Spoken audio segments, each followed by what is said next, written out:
आदरणीय प्रधानाचार्य जी father TJ जोस SJ, उप प्रधानाचार्य जी श्रीमती शुभम मिरांडा, शिक्षा समन्वयक सर ए.के. दास, गतिविधि समन्विका केसी माया मैम, न्यायाधीश, शिक्षकगण एवं सभी जवेरियंस को सुप्रभात। आज हम कक्षा 8वीं 2020-21 के कवि सम्मेलन द्वारा अपने प्रिय देश भारत की संस्कृतियों को मनाने के लिए एकत्रित हुए हैं। हम अब अपने मुख्य अतिथि फादर मनोज एसजे का स्वागत करते हैं। स्कूली शिक्षा पूरी करने के बाद वे 2001 में सोसाइटी ऑफ जीसस में शामिल हो गए और 16 साल के प्रशिक्षण के बाद 2017 में उन्हें फादर नियुक्त किया गया। वह लोयोला व्यावसायिक संस्थान शाहबाद रोहिणी के निदेशक थे। उन्होंने अर्थशास्त्र में बीए लोयोला कॉलेज चेन्नई से किया, दर्शन शास्त्र में बीए जनयदीप विद्यापीठ पुणे से किया और B Ed Loyola college of education Namchi Sikkim से किया। भाषा के प्रति उत्साही प्रेम रखते हुए वे अब जूनियर स्कूल में हिंदी पढ़ा रहे हैं और अपने शौक जैसे गिटार, बास्केटबॉल, फुटबॉल, बैडमिंटन को जारी रखते हैं। आपका हार्दिक स्वागत फादर। भारत अनेकता में एकता का देश है। इस विशेष भूमि में विविध वेशभूषा, भोजन, जलवायु, संस्कृतियां और भाषाएं हैं। कविताएं इस विभिन्नता को भाषा से लयबद्ध करती हैं। आज हम हिंदी में अनुवादित विभिन्न भाषाओं की कविताओं को प्रदर्शित करने के लिए एकत्रित हुए हैं। एक भारत श्रेष्ठ भारत कार्यक्रम का उद्देश्य विभिन्न राज्यों के लोगों के बीच आपसी समझ को बढ़ावा देना है।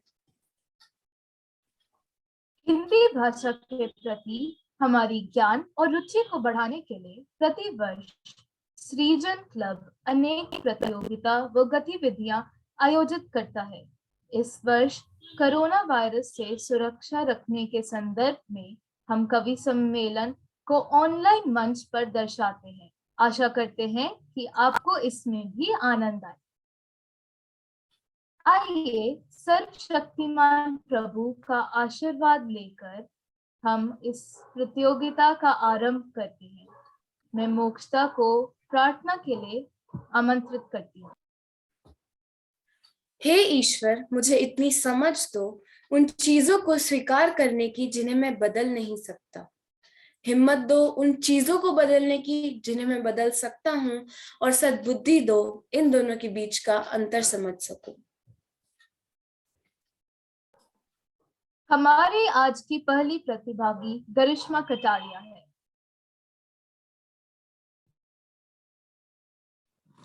सुप्रभात निर्णायकगण, अध्यापकगण तथा मेरे प्यारे सहपाठियों। आज मैं गरिश्मा कटारिया कक्षा 8वीं अ आप सबके समक्ष श्री सतीश जैन की रचित दशहरा प्रस्तुत करने जा रही हूँ। सतीश जैन ऐसे व्यक्ति हैं जो एक इंसान तथा समाज पर काफी गहरा असर डालते हैं। वह अपनी कविताओं के माध्यम से समाज का असली रूप लाने का प्रयास करते रहते हैं। वह अपनी कविताओं को अलग अलग ढंग से इस्तेमाल करते हैं। वह अपनी कविताओं को हिंदी भाषा में लिखते हैं। बड़ी धूमधाम से मनाया जाता दिवाली और दशहरा, इन सब त्योहारों से है लगाव हमारा बहुत गहरा। सूप न खाकी नाक कटी, जान से मारे गए खरदूषण, क्रोध से आग बबूला हुआ रावण, समझा ना पाया उसे विभीषण। बुद्धि हुई भ्रष्ट, कर बैठा सीता जी का हरण, ना समझ को तो ले लेनी चाहिए थी प्रभु की शरण। अशोक वाटिका में मिलने आए जब हनुमान, देवलोक में तभी हो गया था ये ऐलान, खमंडी है नहीं छोड़ेगा अपना जिद्दीपन, प्रभु राम के ही हाथों गवाएगा अपना जीवन।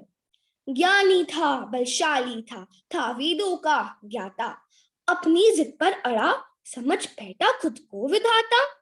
ऐसी पापी का तो होना था यही अंत, इसीलिए अवतार बनकर जन्म लेते हैं महापुरुष संत। मंदोदरी ने दी थी सीख उससे अति उत्तम, नहीं कोई साधारण पुरुष, यह तो है मर्यादा पुरुषोत्तम। दूरदर्शी अगर होता तो समझ जाता, टूटा था जब शिव धनुष, धरती पर अवतरित हो चुके हैं श्री राम महापुरुष। अहंकार की भावना कभी ना मन में लाना, सदा आदर के भाव से प्रभु के आगे शीश झुकाना। प्रतीक स्वरूप है इस तरह रावण को जलाना, असली मकसद तो है भावी पीढ़ी का चरित्र निर्माण कराना। धन्यवाद।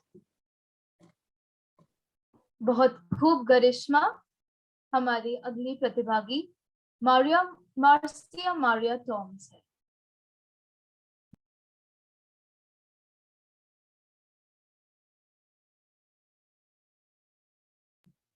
Marcia Maria Tom's.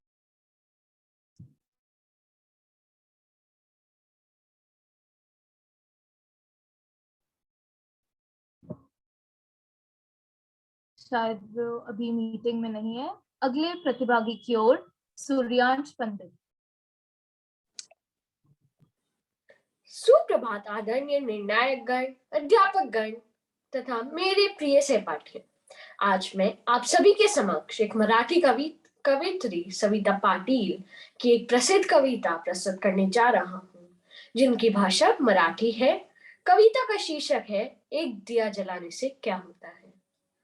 किसी अंधेरी काली रात से पूछो, एक दिया जलाने से क्या होता है। किसी अंधेरी काली रात से पूछो, एक दिया जलाने से क्या होता है।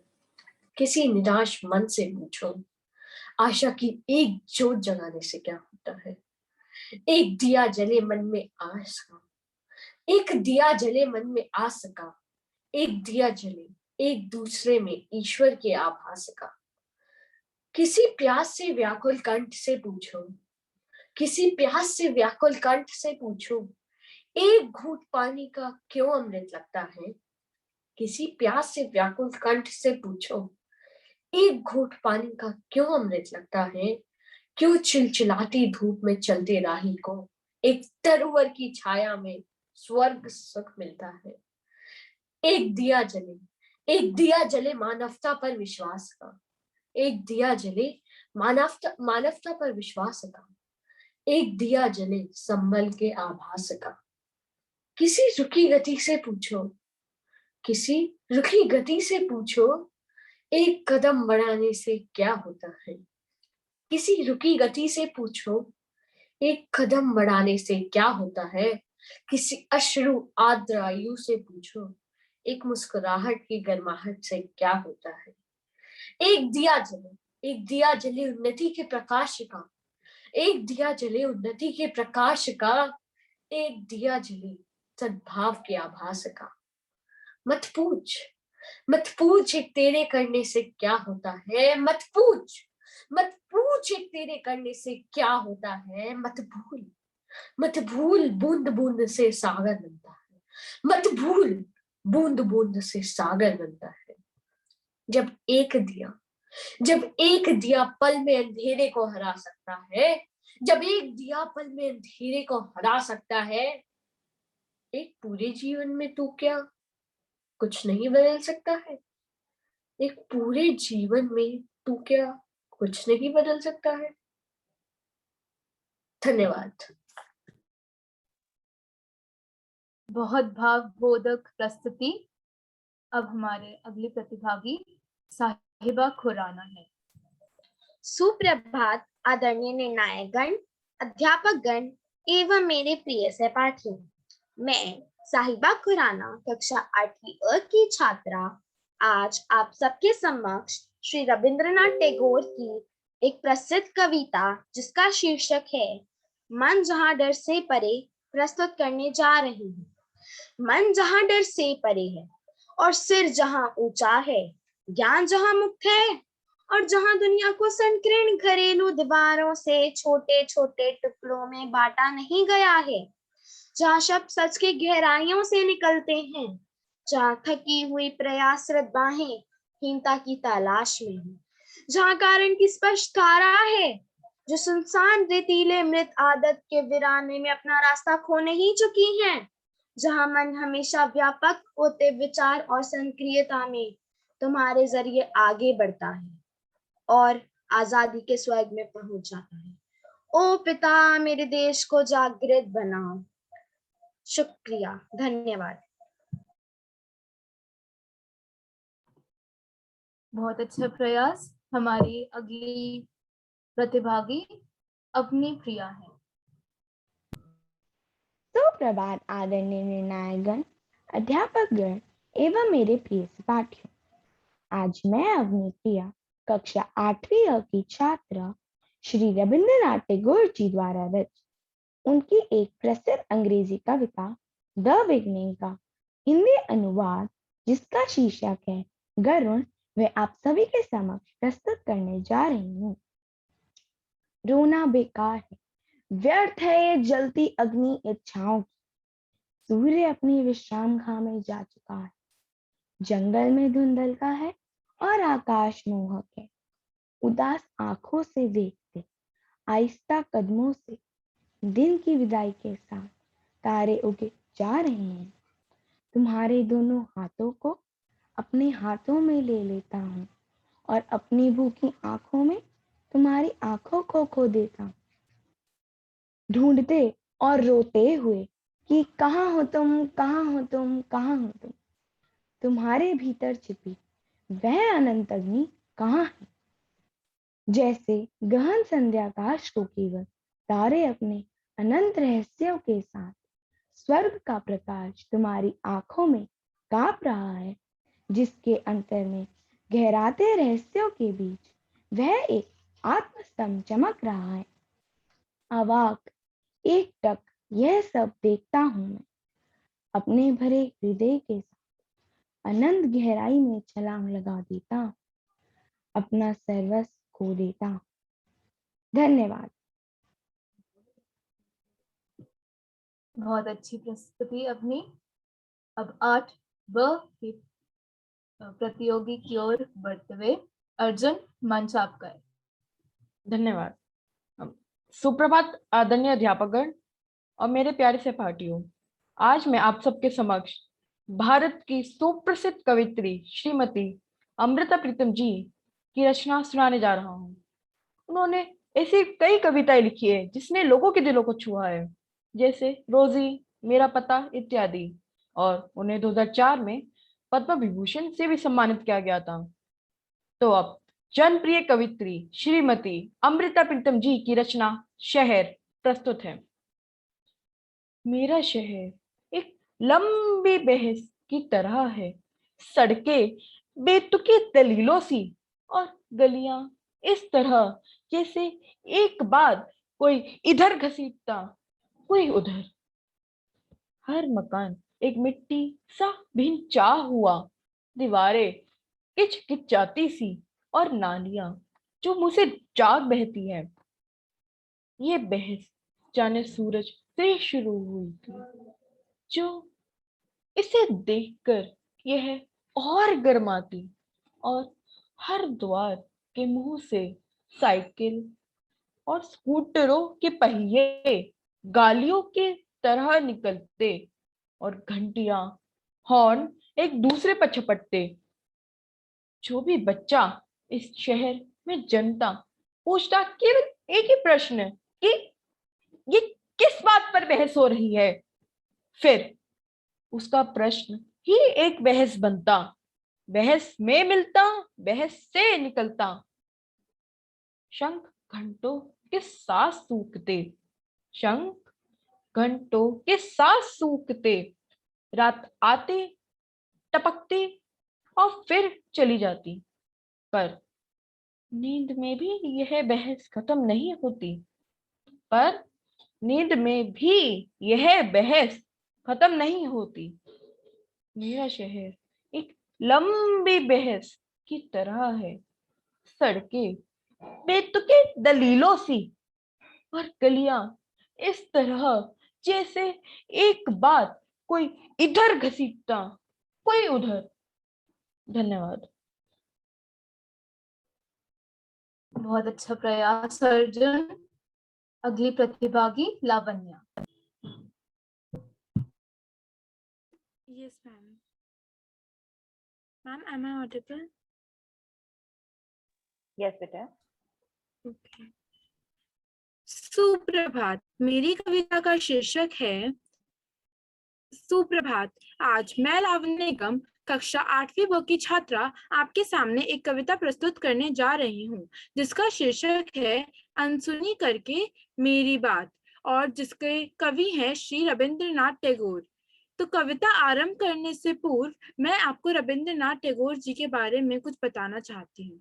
रविंद्रनाथ टैगोर भारत के एक सुप्रसिद्ध कवि हैं।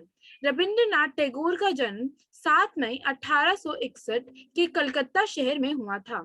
रविंद्रनाथ टैगोर ने गीतांजलि के लिए साहित्य में नोबेल पुरस्कार से भी सम्मानित किया गया था, और आज मैं लावण्य निगम उनकी एक हिंदी अनुवादित कविता को आपके सामने प्रस्तुत करने जा रही हूँ।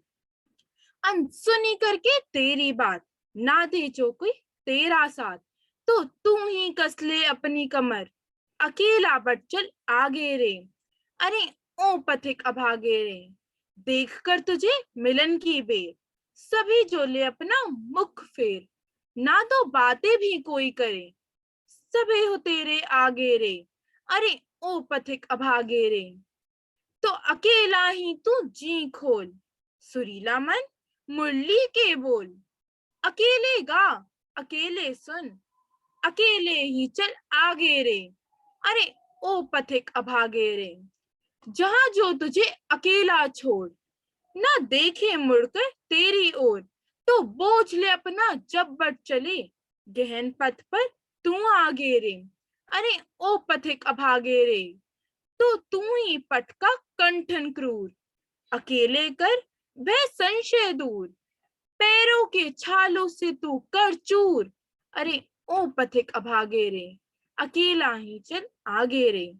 और सुन तेरी करुण पुकार, अंधेरी पावस निशी में द्वार, ना खोले ही न दिखावे दीप, ना कोई भी जो जागे रे। अरे ओ पथिक अभागे रे, तो तू ही वजना नल में हाल, जलाकर अपना उड़ कंकाल, जलता रहे ये चिरकाल। अरे ओ पथिक अभागे रे, अकेला ही चल आगे रे। धन्यवाद। बहुत खूब। अगली प्रस्तुति लबीबा मनाल द्वारा है। Yes ma'am. सुप्रभात आदरणीय अध्यापिका और मेरे सहपाठियों, मैं लबीबा मनाल कक्षा 8वीं बा की छात्रा आपके सामने मशहूर शायर अल्लामा इकबाल साहब की जीवनी और तराना पेश कर रही हूँ। खुदी को कर बुलंद इतना, खुदी को कर बुलंद इतना कि हर तकदीर से पहले खुदा बंदे से खुद पूछे, बता तेरी रजा क्या। जी, ये शेर अल्लामा इकबाल साहब का है, जो उर्दू और फारसी के मशहूर शायर थे। इनका जन्म पंजाब की सियालकोट में 9 नवंबर 1877 में हुआ, जो अब पाकिस्तान का हिस्सा है। इनकी मृत्यु 21 अप्रैल 1938 में हुई। इनको पाकिस्तान सरकार ने राष्ट्रीय कवि का दर्जा दिया। उर्दू की शायरी, नज़म, गजल और तरानों में आम लोगों की जिंदगी की झलक नजर आती है, जो बहुत ही खूबसूरती के साथ पेश की गई। हिंदुस्तान के शायरों में इनको ऊंचा स्थान प्राप्त है। इकबाल की बेहतरीन शायरी से प्रभावित होकर ब्रिटिश सरकार ने इन्हें सर की उपाधि दी। भारत के स्वतंत्रता संग्राम का प्रतीक बना ये देशभक्ति का गीत, जो आज भी भारत की शान बढ़ाता है। सारे जहां से अच्छा हिंदुस्तान हमारा, हम बुलबुले हैं इसकी ये गुलदस्ता हमारा। इनकी कविताएं, शेरो शायरी और तरानों में इनकी कविताएं, शेरो शायरी और तरानों के लिए जितनी भी तारीफ की जाए कम है। इन्हीं का ही एक तराना जो मेरे दिल को छू जाता है, आपके पेशे नजर है। लपिया दी है दुआ बन के तमन्ना में, लपिया दी है दुआ बन के तमन्ना में, जिंदगी शम्मा की सूरत हो खुदाया मेरी, जिंदगी शम्मा की सूरत हो खुदाया मेरी, लब पे आती है दुआ बन के तमन्ना मेरी। हूँ मेरी दम सी यूं ही मेरे वतन की जीनत, जिस तरह फूल से होती है चमन की जीनत। जिंदगी हो मेरी परवाने की सूरत या रब, इल्म की शम्मा से हो मुझको मोहब्बत या रब। मेरे अल्लाह मेरे मेरा हो मेरा काम गरीबों की हिमायत करना, दर्दमंदों से ज़ईफ़ों से मोहब्बत करना। मेरे अल्लाह बुराई से बचाना मुझको, नेक जो राह हो उस राह पे चलाना मुझको, नेक जो राह हो उस राह पे चलाना मुझको। लब पे आती है दुआ बन के तमन्ना में, लब पे आती है दुआ बन के तमन्ना में। शुक्रिया। बहुत मधुर लवीबा।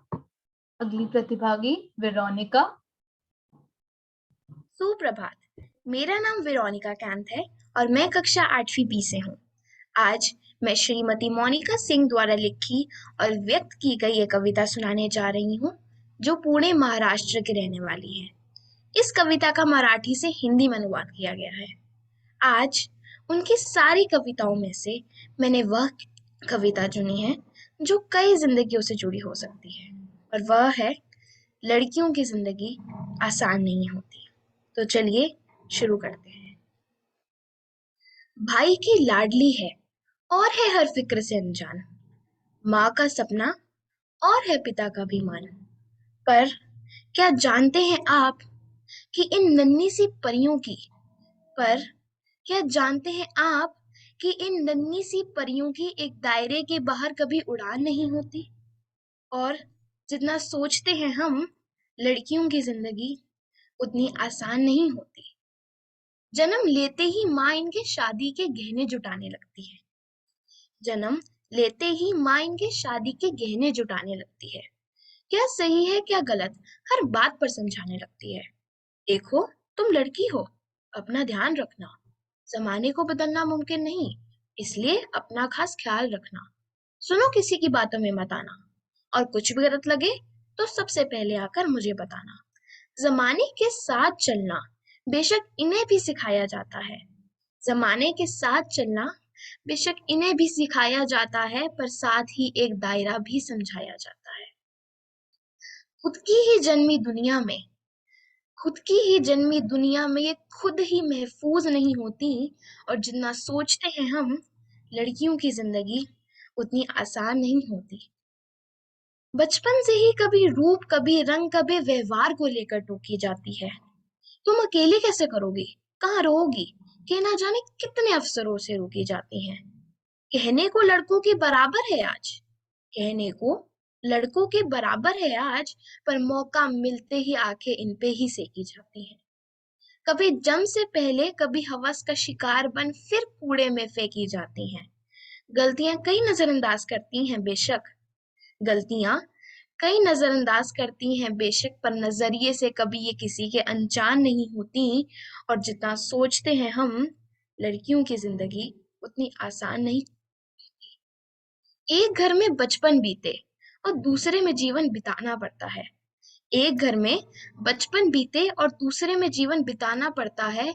माँ, भाई, बहन, पापा का प्यार मानो एक दिन में भुलाना पड़ता है। एक हाथ से कई रिश्ते छूटे और दूसरा हाथ कई रिश्तों के लिए बढ़ाना पड़ता है। कई बार मन मिले ना मिले, पर उम्र भर बेमन ही हर बंधन निभाना पड़ता है। किसी एक शख्स की खातिर किसी एक शख्स की खातिर ये अपनी पूरी जिंदगी बदल लेती हैं, फिर भी उम्र भर इनकी कोई अपनी अलग पहचान नहीं होती। और जितना सोचते हैं हम, लड़कियों की जिंदगी उतनी आसान नहीं होती।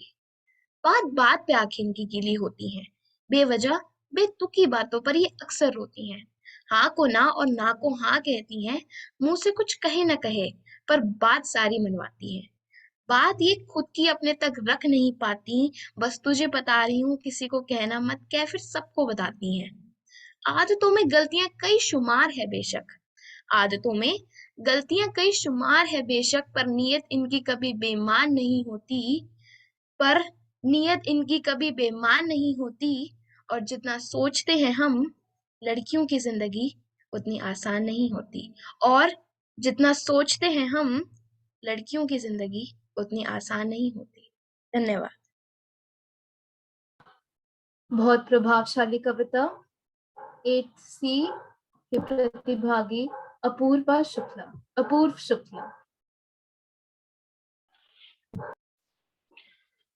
सुप्रभात। मैं अपूर्व शुक्ला, कक्षा 8वीं सी का छात्र, आप सबके सामने एक कविता प्रस्तुत करने जा रहा हूँ, जिसका शीर्षक है मजबूर। और इस कविता की कवित्री है अमृता प्रीतम। अमृता प्रीतम भारतीय उपन्यासकार, निबंधकार और कवित्री है, जिन्होंने पंजाबी और हिंदी में लिखा था। उन्हें पहली पंजाबी प्रमुख कवित्री माना जाता है। मजबूर। मेरी माँ की कोख मजबूर थी, मैं भी तो एक इंसान हूँ। आजादियों की टक्कर में उस टोट का निशान हूँ, उस हादसे की लकीर हूँ, जो मेरी माँ के माथे पर लगनी जरूरी थी। मेरी माँ की कोख मजबूर थी। मैं वह लानत हूँ जो इंसानों पर पड़ रही है। मैं उस वक्त की पैदाइश हूँ जब तारे टूट रहे थे, जब सूरज बुझ गया था, जब चांद की आंखें बेनूर थी। मेरी माँ की कोख मजबूर थी। मैं एक जख्म का निशान हूँ, मैं माँ के जिस्म का वह दाग हूँ, मैं जुल्म का वह बोझ हूँ जो मेरी माँ उठाती रही। मेरी माँ को अपने पेट से एक दुर्गंध सी आती रही। कौन जाने कितना मुश्किल होता है एक जुल्म को अपने पेट में पालना, अंग अंग को झुलसाना और हड्डियों को जलाना। मैं उस वक्त का फल हूँ जब आजादी के पेड़ पर बोल पड़ रहा था। आजादी बहुत पास थी, बहुत दूर थी, मेरी माँ की कोख मजबूर थी। धन्यवाद।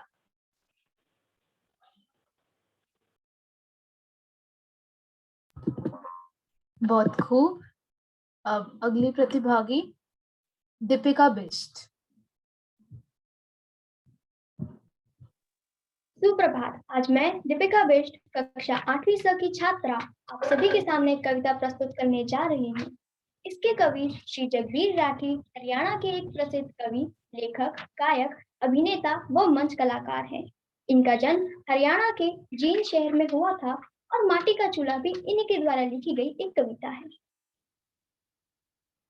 माँ जब लाकड़ी सहलाया करती, चूल्हे की आग भी बतलाया करती, बाबू भी तो उड़े खाया करता, सुख दुख की बतलाया करता।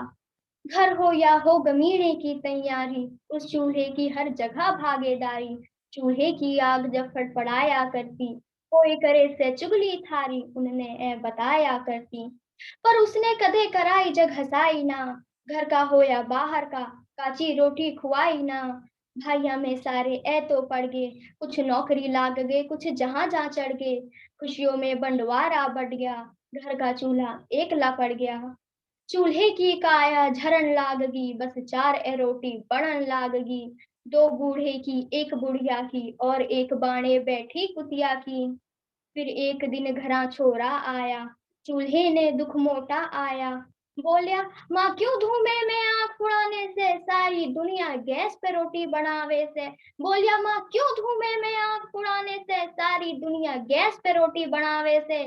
थारे खाते ड्यूलो का चूल्हा लाया, सिलेंडर भी से सिर्फ फांसाते पाया।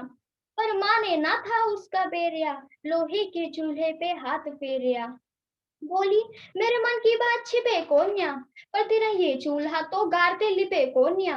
इसने ठाई ठाई कित हाड़ूंगी, ना इसके नैन ना नक्श कित मैं पलवा टांगूंगी। अरे इसे ठाई ठाई कित हाड़ूंगी, ना इसके नैन ना नक्श कित मैं पलवा टांगूंगी। उर फूक देगा सुआहिली, उर काची राखेगा राबड़ी। इसके लोहे के तन पे तो कोन्या उतरे माटी की पापड़ी। छोरे, जे मेरा सुख चाहवे से ते बताइए, एक बार सारे भाइयानो घर लाइए।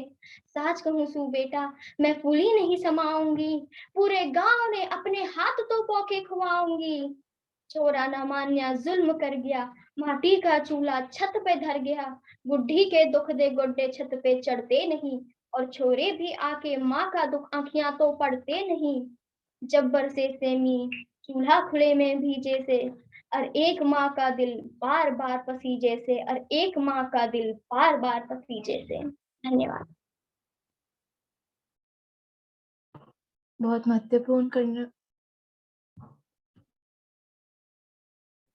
बहुत महत्वपूर्ण कविता। अब आदित्य पंत मंच आप पर। सुप्रभात अध्यापक गण, निर्णायक गण और मेरे प्यारे मित्रों। मेरा नाम आदित्य पंत है और मैं आपके सामने एक कविता प्रस्तुत करने जा रहा हूँ जिसका शीर्षक है नहीं मांगता। नहीं मांगता की रचना श्री रविंद्रनाथ टैगोर ने बांग्ला में करी थी। श्री रविंद्रनाथ टैगोर ने सिर्फ बांग्ला के ही नहीं, पूरे देश के सबसे श्रेष्ठ कवियों में से एक थे।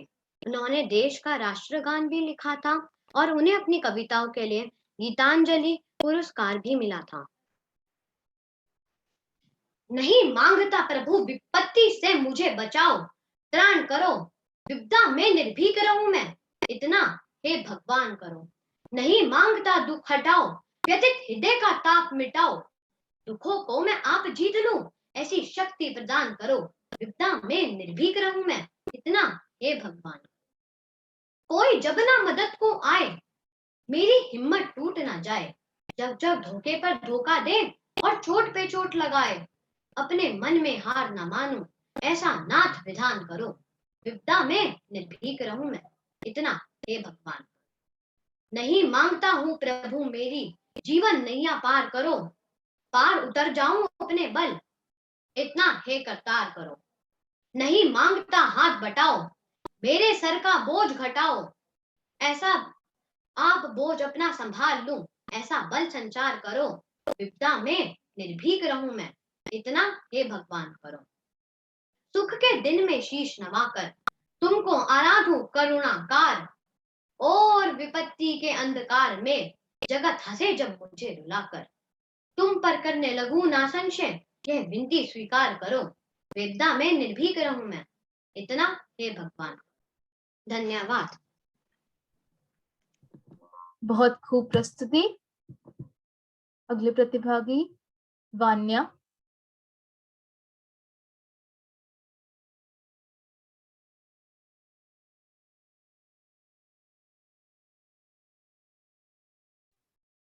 अगली प्रतिभागी वान्या।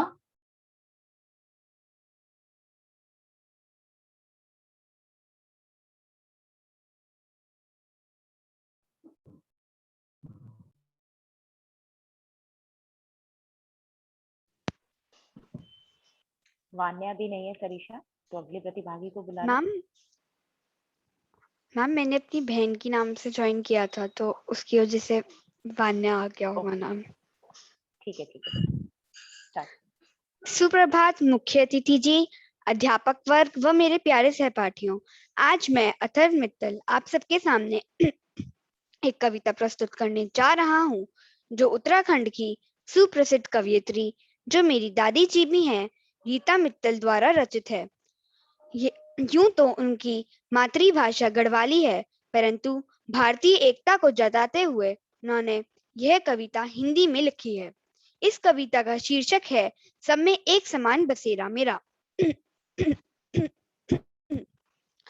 आओ साथियों हम अपना इतिहास खंगालें, आओ साथियों हम अपना इतिहास खंगालें, अपनी रामायण अपनी गीता और अपने पुराण खंगालें, अपनी रामायण अपनी गीता और अपने पुराण खंगालें। राम सिखाते संयम, गुरु सेवा और वचन निभाना। गीता कृष्ण का सत्य वचन है, कर्म ही धन हमारा। परिणाम छोड़कर कर्म करे जा, आगे काम है मेरा। परिणाम छोड़कर कर्म करे जा, आगे काम है मेरा। हे मानव, आगे काम है मेरा। यही बाइबल और कुरान है कहती, रे मानव कोई ना तेरा मेरा, रे मानव कोई ना तेरा मेरा। हम सब भारत की संतान है, सबका लहू एक रंग केरा। हम सब भारत की संतान है, सबका लहू एक रंग केरा। मैंने एक इंसान बनाया, तुमने हिंदू मुसलमान सिख ईसाई। चारों धर्म हृदय में झांके, सब में मेरा समान है डेरा। रे मानव सब में मेरा समान बसेरा। यही हमें इतिहास सिखाता, यही सब धर्म है कहते, है सच्चाई और परिश्रम के बल पर ही नए समाज बनाए जाते।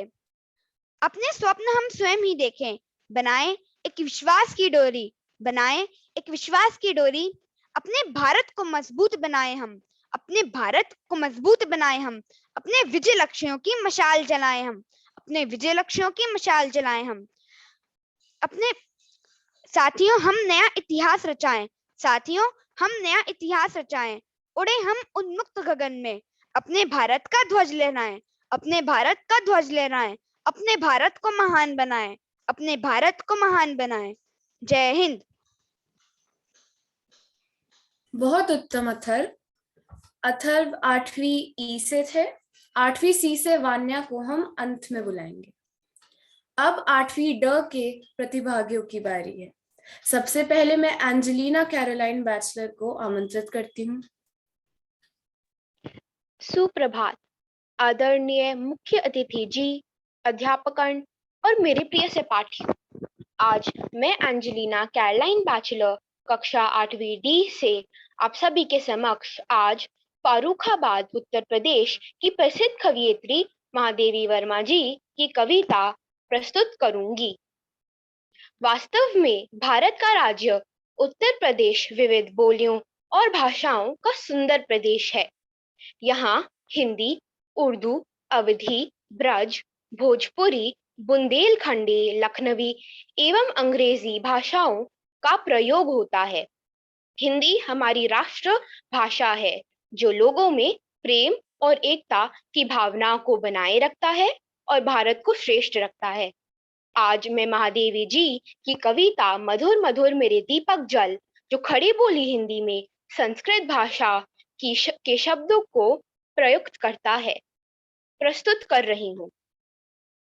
मधुर मधुर मेरे दीपक जल, युग युग प्रतिदिन प्रति क्षण प्रतिपल, प्रियतम का पथ आलोकित कर। सौरभ फैला विपुल धूप बन, मृदुल मोम सा घुल रे मृदुतन। दे प्रकाश का सिंधु अपरिमित, तेरे जीवन का अनुगल गल। पुलक पुलक मेरे दीपक जल, सारे शीतल कोमल नूतन, मांग रहे तुझसे ज्वाला कण।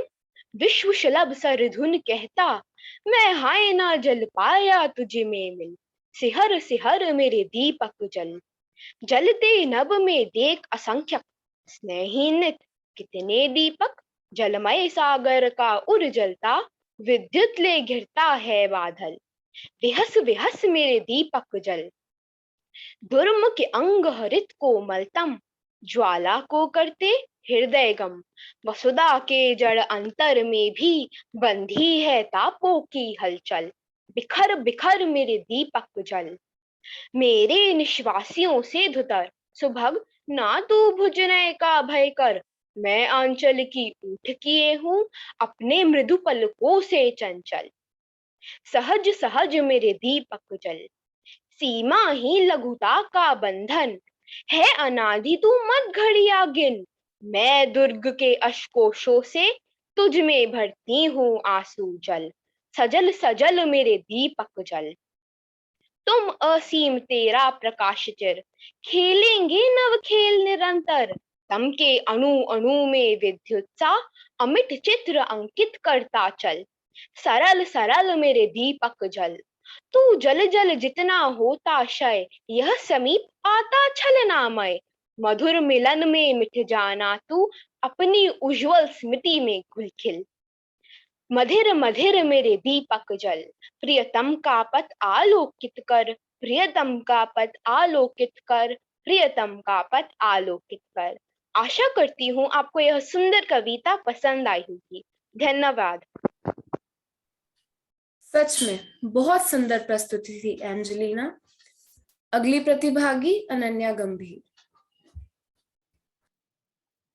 सुप्रभात प्रिय मुख्य अतिथिगण, शिक्षकगण और सभी सहपाठियों। आज मैं अनन्या गंभीर आप सभी के सामने एक कविता प्रस्तुत करने जा रही हूँ जो अमृता प्रीतम जी द्वारा रचित है। अमृता प्रीतम प्रतिष्ठित हिंदी और पंजाबी की लेखिका थी। वो 20वीं सदी की सबसे लोकप्रिय कवियत्री थी। इनका जन्म पंजाब के गुजरनवाला में हुआ था। अपने 6 दशक के करियर में उन्होंने 100 से ज्यादा किताबें और कविताएं लिखी। उनको साहित्य अकादमी का पुरस्कार भी दिया गया। उनकी लोकप्रिय रचनाएं आज अक्खा वारिस शानू और पिंजर है। मेरी कविता का शीर्षक है बेटियां।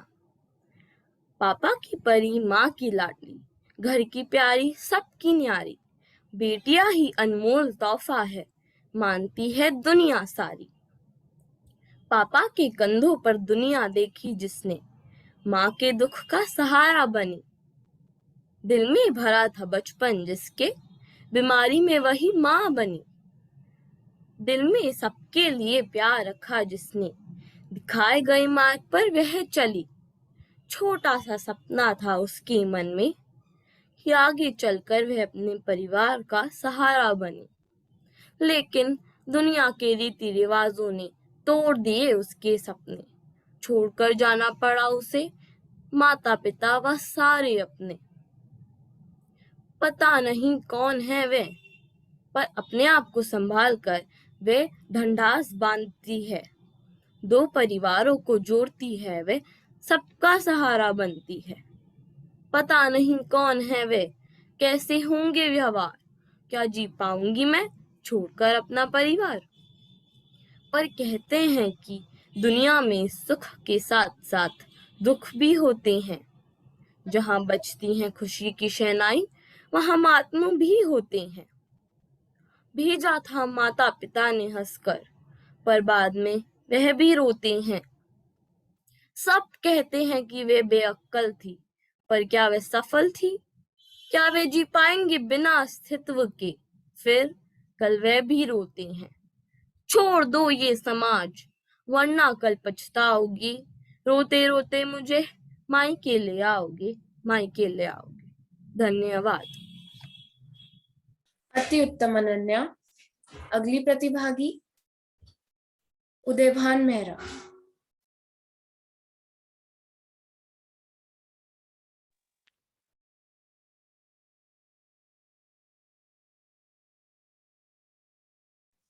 उदयभान मेहरा 8वीं ड से।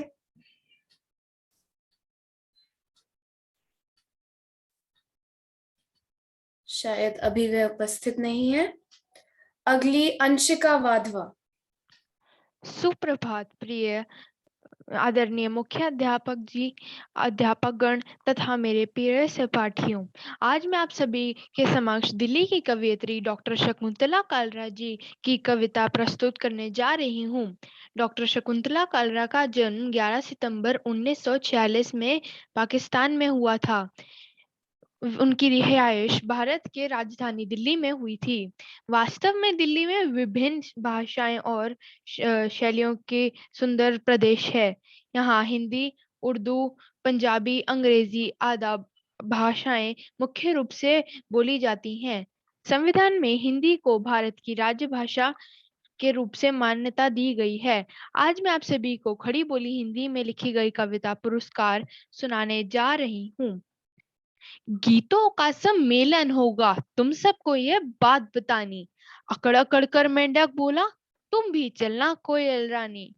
मीकू बंदर, चीकू मेंढक, मोती कुत्ता गए बुलाए। जाकर बैठ गए कुर्सी पर, वे निर्णायक बनकर आए। आए पंछी दूर दूर से, बोली उनकी प्यारी प्यारी। रंगमंच पर सब जा बैठे, गाया सबने बारी बारी। चहक चहक कर बुलबुल आई, गाया उसने हौले हौले, कैसा जादू था गाने में जैसे कोई मिस्री घोले। कोयल ने जब गीत सुनाया, श्रोता सारे लगे झूमने, सुन सुन के वह तान सुरीली निर्णायक भी लगे घूमने। तितली रानी भोरा राजा हवा संग इठलाता आया, छेड़ा साज गजब का उसने, गुन गुन गुन गुन गाना गाया। बड़ी पहुंच वाला कौआ था, पुरस्कार उसने ही पाया, गुमसुम बैठे पंछी सारे नहीं फैसला उनको भाया। चली घांगली खूब वहां पर मिलकर सबने की मनमानी, कौआ जीता कांव कांव कर रही ताकती बुलबुल रानी। देख समय की चाल अनोखी, दुखी हुई कोयल बेचारी, बदल गया है चलन यहाँ का, चलती है अब तिगड़म भारी। देख देख बुलबुल कोयल को, बात पति की बोली मैना, छोड़ो चिंता हार जीत की, हमको यूं ही गाते रहना। मीठे मीठे बोल बोल कर सबके दिल में घर कर लेना, हम छेड़ेंगे तान सुरीली, पुरस्कार क्या लेना देना। धन्यवाद। आशा है मेरी कविता आप सबको पसंद आई। अति उत्तम। अब कक्षा 8वीं ई की बारी है। अथर्व मित्तल अपनी प्रस्तुति सुना चुके हैं। अब मैं बुलाना चाहूंगी इज़ा फरीद को।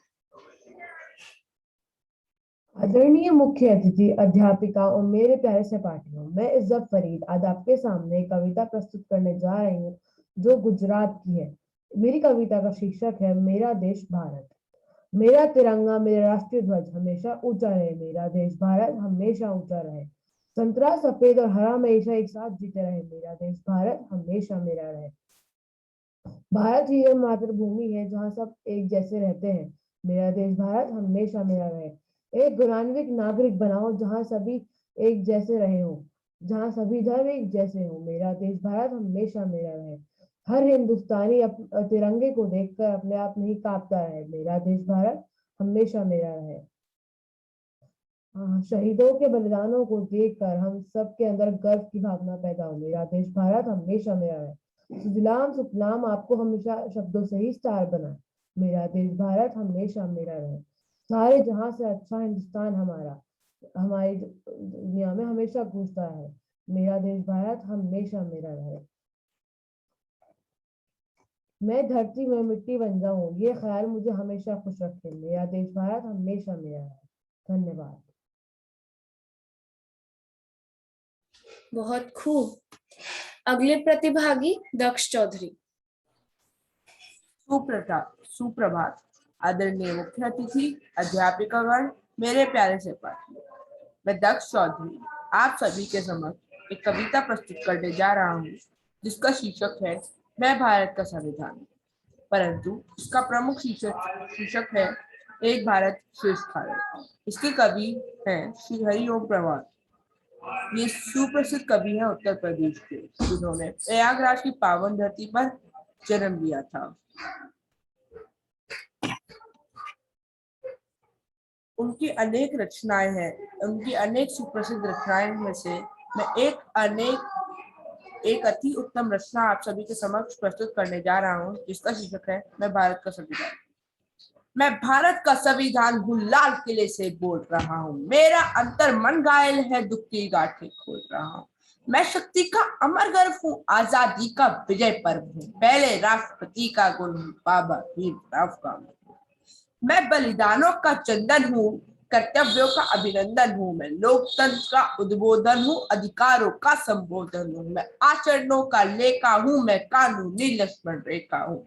कभी कभी मैं रामायण हूँ, कभी कभी गीता होता हूँ, रावण पथ पर हंस लेता हूँ, दुर्योधन हट पर रोता हूँ, दुर्योधन हट पर रोता हूँ। मेरे वादे समता के हैं, दीन दुखी की ममता के, कोई भूखा नहीं मरेगा, कोई आंसू नहीं बहेगा। मेरा मन क्रंदन करता है जब कोई भूखा मरता है। मैं जब से आजाद हुआ हूँ और अधिक बर्बाद हुआ हूँ, मैं ऊपर से हरा भरा हूँ, संसद में 100 बार मरा हूँ। मैंने तो उपहार दिए हैं, मौलिक भी अधिकार दिए हैं, धन फन संसार दिया है, जीने का अधिकार दिया है, सबको भाषण की आजादी दी, कोई भी बन जाए गांधी, लेकिन तुमने अधिकारों का मुझमें लिखे उपचारों का क्यों ऐसा उपयोग किया है, सब नाजायज भोग किया है, सब नाजायज भोग किया है। मेरा ही अनुकरण किया है जैसे सीता हरण किया है। मैंने तो सत्ता सौंपी थी, तुमने फल्क व्यवस्था कर दी। मैंने न्याय व्यवस्था जीती, तुमने नर्क व्यवस्था कर दी। हर मंजिल थैली कर डाली, गंगा भी मैली कर डाली। शांति व्यवस्था हाथ से हो गई है, विस्फोटों की भाष्य हो गई है। आज अहिंसा बनवासी है, कायरता के घरदासी है। कायरता के घरदासी है, न्याय व्यवस्था भी रोती है, गुंडों के घर में सोती है। पूरे कांप रहे आधों से, राजा डरता है प्यादों से। गांधी को गाली मिलती है, डाकू को ताली मिलती है। गर्दन पर जो दाग दिखा है, ये लश्कर का नाम लिखा है। मेरी पीठ झुकी दिखती है, मेरी सांस झुकी दिखती है। आंखें गंगा यमुना जल है, मेरे सब सूपे घायल है। माफवाते नक्सलवादी, घायल कर डाली आजादी। पूरा भारत आग हुआ है, जलियांवाला बाग हुआ है। मेरा गलत अर्थ करते हो, सब गुणगान व्यर्थ करते हो। खूनी फाक बनाते तुम हो, मुझ पर दाग लगाते तुम हो। मुझको वोट समझने वालों, मुझ में खोट समझने वालों। पहरेदारों आंखें खोलो, दिल पर हाथ रखो फिर बोला। जैसा हिंदुस्तान दिखा है वैसा मुझ में कहाँ लिखा है। जैसा हिंदुस्तान दिखा है वैसा मुझ में कहाँ लिखा है। मैं भारत का संविधान हूँ, लाल किले से बोल रहा हूँ। मेरा अंतर मन घायल है, दुख की बातें है। धन्यवाद। अब 8वीं F की बारी। सबसे पहले मैं वान्या को बुलाना चाहूंगी।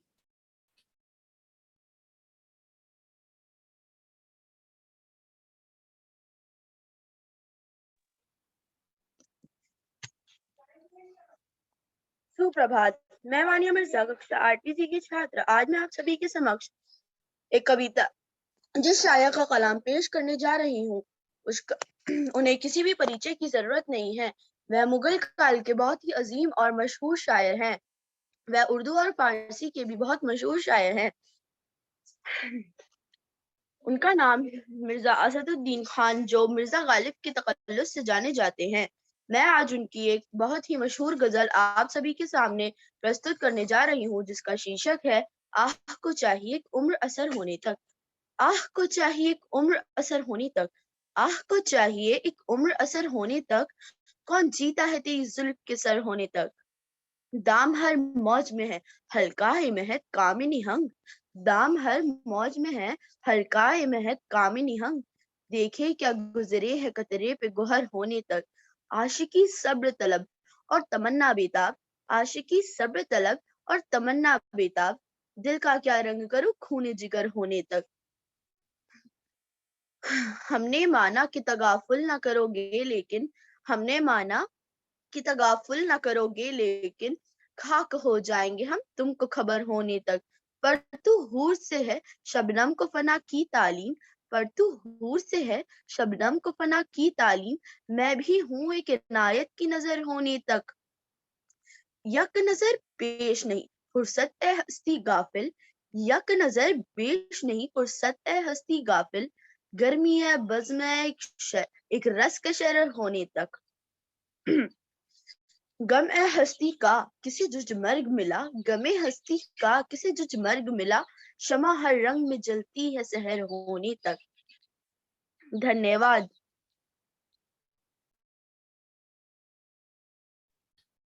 बहुत अच्छे वान्या। अगली प्रतिभागी हैं अनुष्का। सुप्रभात। आज मैं अनुष्का शर्मा आपको कश्मीरी कवित्री ललित के कुछ वाक्य सुनाने जा रही हूँ। वाक्य दोहों के समाहानी बहुत छोटे होते हैं, किंतु अपने आप में ही पूर्ण होते हैं। हर एक वाक्य का अलग ही अर्थ होता है। ललित के वाक्य। चाहे लोग हंसे या हजारों कसे, चाहे लोग हंसे या हजारों बोल कसे, मेरे मन को कभी खेद होगा नहीं। मैं हूं अगर सच्ची भक्तिन शंकर की, आईना मैला धूल से कभी होगा नहीं। धुल गया मैल जब मन दर्पण से, धुल गया मैल जब मन दर्पण से, अपने में ही उसे स्थित पाया, तब सर्वत्र दिखने लगा वह, और व्यक्तित्व मेरा शून्य हो गया। लोभ काम मत चोर को मारा जिसने, लोभ काम मत चोर को मारा जिसने, इन राहजनों को मार बना दो दास। ईश्वर सहज में पा लिया उसने और बांध लिया सब में उसने ही श्वास। रे मनुष्य क्यों बट रहा तू रेत की रस्सी, रे मनुष्य क्यों बट रहा तू रेत की रस्सी, इस रस्सी से खींचेगी ना तेरी ये नाव।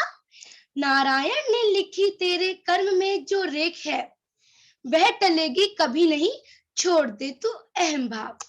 कुछ नींद में भी है जागे हुए, कुछ जागे हुए भी सो जाते हुए, कुछ स्नान करके भी अपवित्र से, कुछ गृहस्थ होकर भी सन्यासिनी से। धन्यवाद, आपका दिन शुभ रहे। बहुत खूबसूरत प्रस्तुति अनुष्का। अगली प्रतिभागी हैं साक्षी जलौन।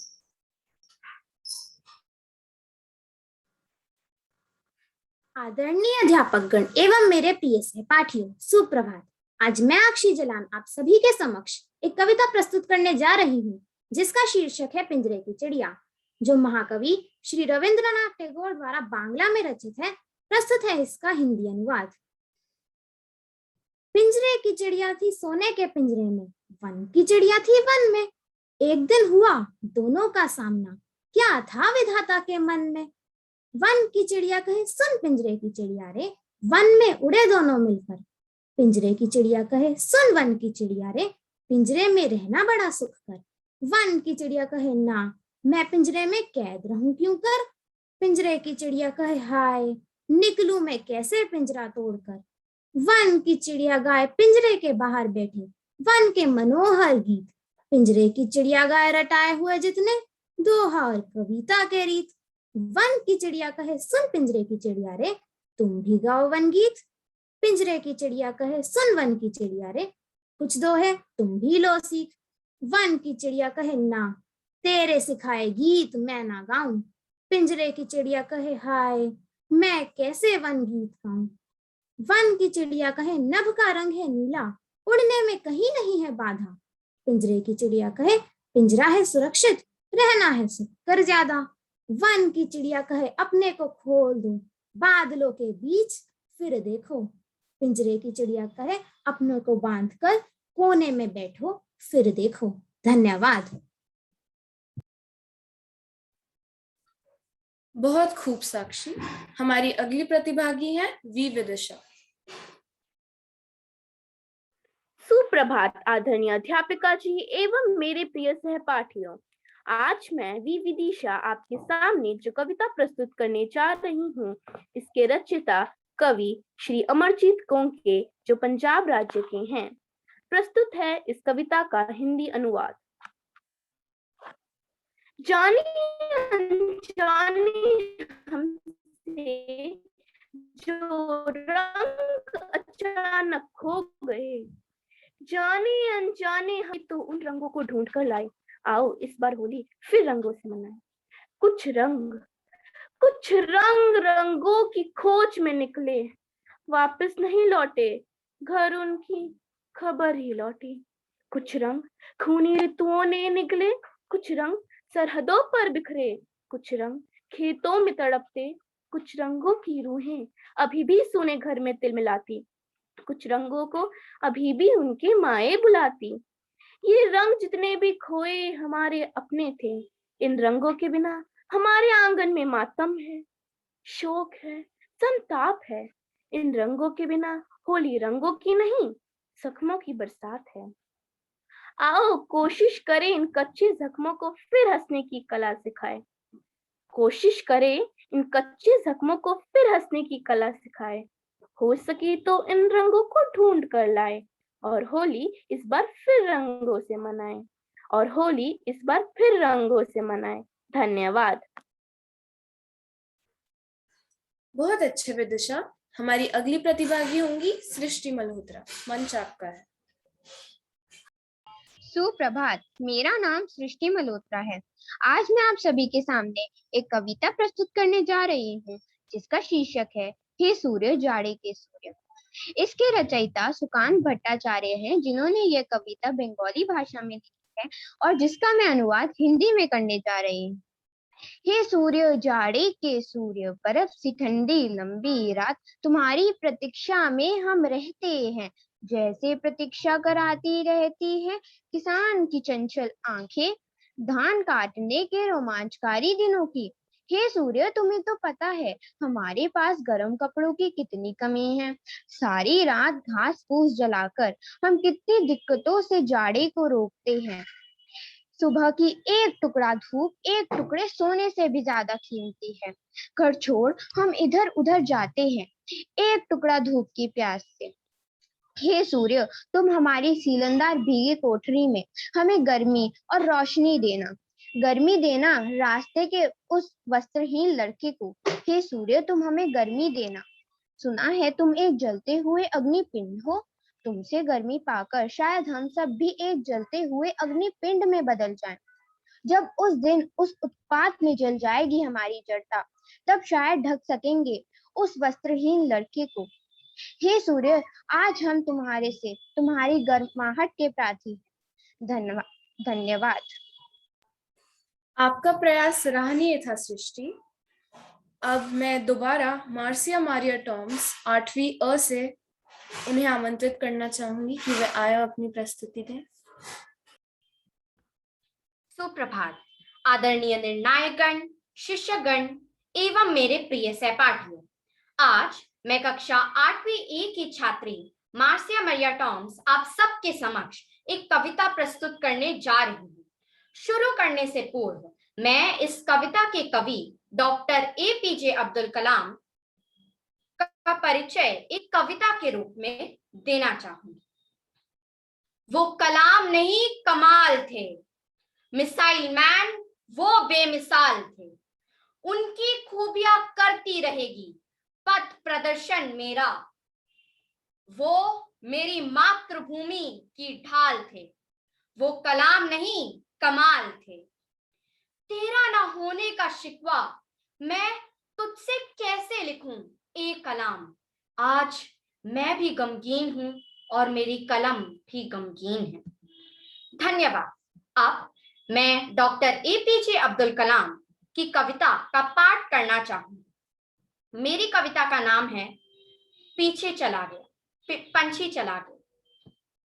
मन उदास है, पिंजरा खाली, पंछी चला गया।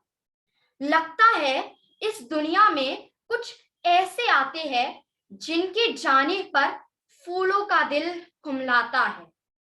लगता है बस पंख लगाकर अब हौसला गया।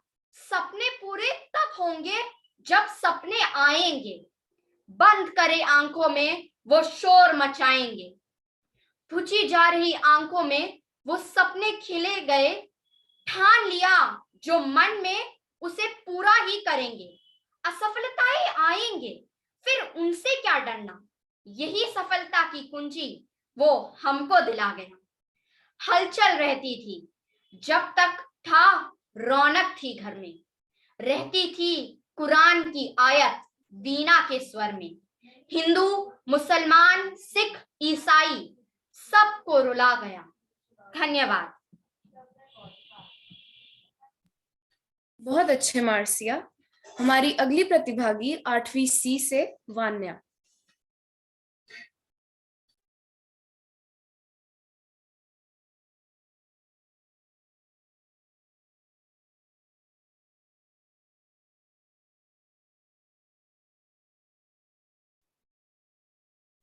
वान्या, क्या आप उपस्थित हैं?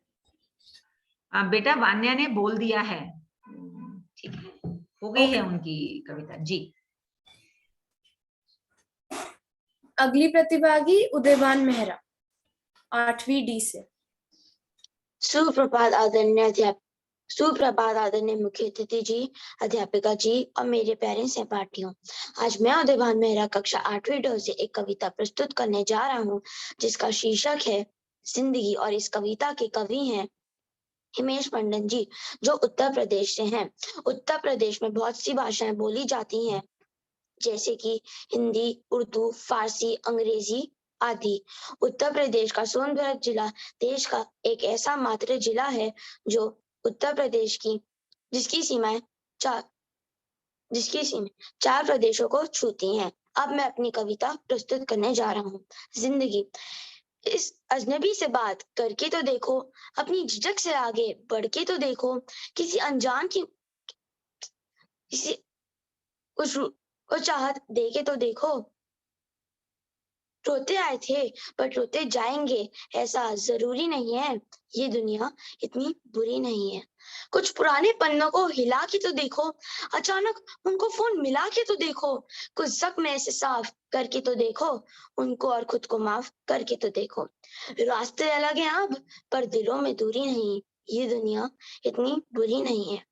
दोस्ती के हाथ बढ़ा के तो देखो, अपनों को प्यार जता के तो देखो, बिना कारण की खुशियां बना के तो देखो, खुद से गीत गुनगुना के तो देखो। हर सांस में जिंदगी है, कोई मजबूरी नहीं है। ये दुनिया इतनी बुरी नहीं है। ये दुनिया इतनी बुरी नहीं है। धन्यवाद। बहुत अच्छे उदयभान। हमारी आज की आखिरी प्रतिभागी होंगी अंशिका वाधवा 8वीं ई से। सुप्रभात आदरणीय मुख्य अध्यापक जी, अध्यापकगण तथा मेरे प्रिय सहपाठियों। आज मैं आप सबके समक्ष दिल्ली की कवयित्री डॉक्टर शकुंतला कालरा जी की कविता प्रस्तुत करने जा रही हूँ। डॉक्टर शकुंतला कालरा का जन्म 11 सितंबर 1946 में पाकिस्तान में हुआ था। उनकी रिहाइश भारत की राजधानी दिल्ली में हुई है। वास्तव में दिल्ली विभिन्न शैलियों और भाषाओं का सुंदर प्रदेश है। यहाँ हिंदी, पंजाबी, उर्दू, अंग्रेजी आदि भाषाएं मुख्य रूप से बोली गई हैं। संविधान में हिंदी को भारत की राजभाषा के रूप से मान्यता दी गई है। आज मैं आप सभी को खड़ी बोली हिंदी की लिखी हुई पोएम पुरस्कार सुनाने जा रही हूँ। गीतों का सम्मेलन होगा, तुम सबको ये बात बतानी। अकड़ अकड़ कर मेंढक बोला, तुम भी चलना कोयल रानी। मीकू बंदर, चीकू मेंढक, मूर्ति कुत्ता गए बुलाए। जाकर बैठ गए कुर्सी पर, वे निर्णायक बनकर आए। आए पंछी दूर दूर से, बोली उनकी प्यारी प्यारी। रंगमंच पर सब जा बैठे, गाया सबने बारी बारी। चहक चहक कर बुलबुल आई, गाया उसने हौले हौले। कैसा जादू था गाने में, जैसे कोई मिस्री घोले। कोयल ने जब गीत सुनाया, श्रोता सारे लगे झूमने। सुन सुन के वे तान सुरीली, निर्णायक भी लगे घूमने। तितली रानी भूरा राजा, हवा संग इठलाता आया। छेड़ा साज गजब का उसने, गुन गुन गुन गुन गाना गाया। बड़ी पहुंच वाला कौआ था, पुरस्कार उसने ही पाया। गुमसुम बैठे पंछी सारे, नहीं फैसला उनको भाया। चली गांगली खूब वहां पर, मिलकर सबने की मनमानी। कौआ जीता काव काव कर रही, ताकती बुलबुल रानी। देख समय की चाल अनोखी, दुखी हुई कोयल बेचारी। बदल गया है चलन यहाँ का, चलती है अब तिगड़म भारी।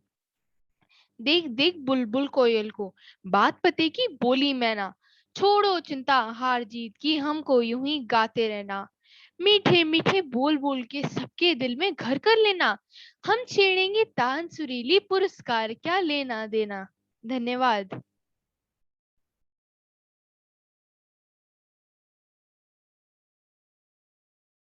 बहुत अच्छे वंशिका।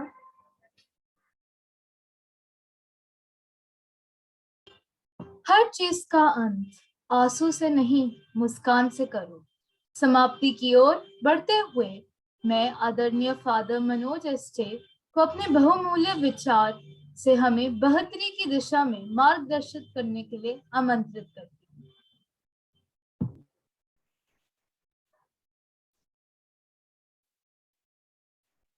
धन्यवाद। एक मिनट।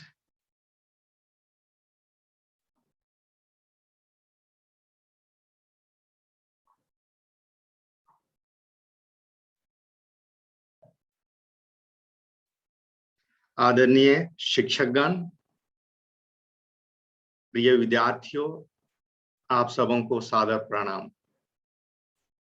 मुझे बहुत खुशी हो रही है कि आज मुझे इस अद्भुत बाल कवि सम्मेलन में भाग लेने का सौभाग्य प्राप्त हुआ।